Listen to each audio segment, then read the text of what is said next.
Assalamualaikum warahmatullahi wabarakatuh.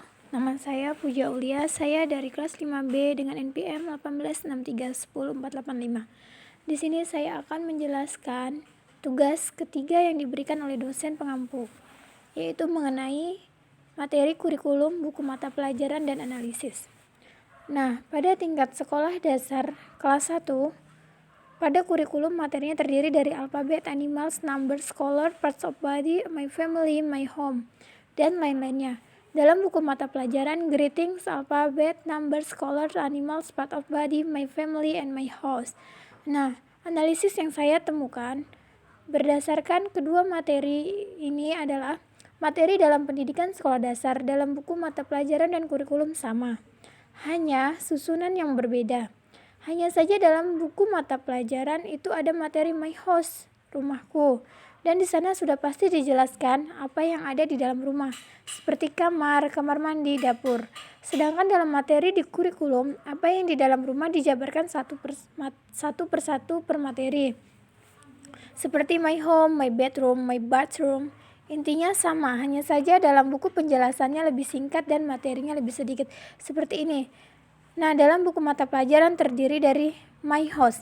Nah, dalam kurikulum dijelaskan my house itu terdiri dari my bedroom, my bathroom, my kitchen, my living room. Nah, jadi lebih terperinci di buku mata pelajaran. Selanjutnya, pendidikan bahasa Inggris kelas 7 SMP. Nah, pada kurikulum terdiri dari greeting dan partings, dan buku mata pelajaran greeting and sleep talkings.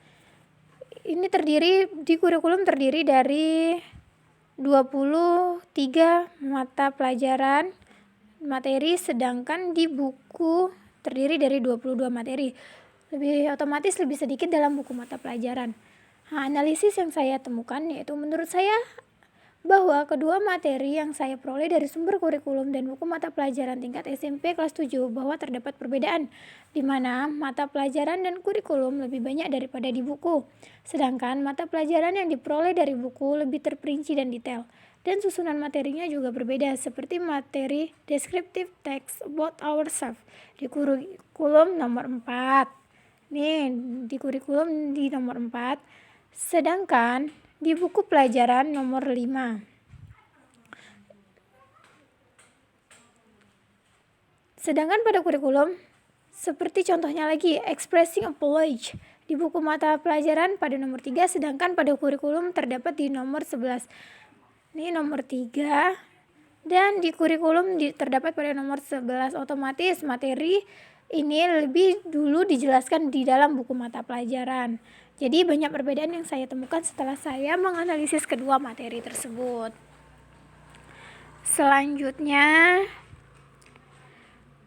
pendidikan bahasa Inggris SMA kelas 10. Pada materi kurikulum terdiri dari descriptive text, reading text. Dia terpapar banyak sekali. Dia garis besarnya terdiri dari 3, reading text, expression, and grammar.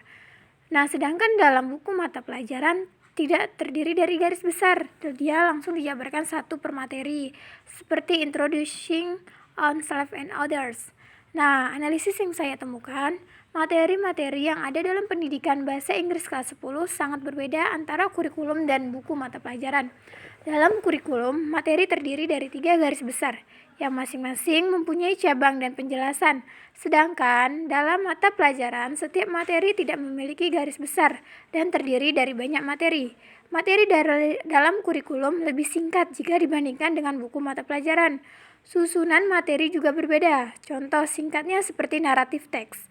Dalam kurikulum pada materi reading text di nomor 5, sedangkan pada buku mata pelajaran pada nomor 8. Nih, pada kurikulum dia terdapat naratif teks di nomor 5. Otomatis dia lebih dijelaskan terlebih dahulu materi tentang naratif teks di kurikulum. Sedangkan di buku mata pelajaran dia terdapat pada nomor 8. Otomatis duluan yang dijelaskan di kurikulum. Nah, begitulah hasil penjelasan saya. Apabila ada kesalahan, saya mohon maaf. Wassalamualaikum warahmatullahi wabarakatuh.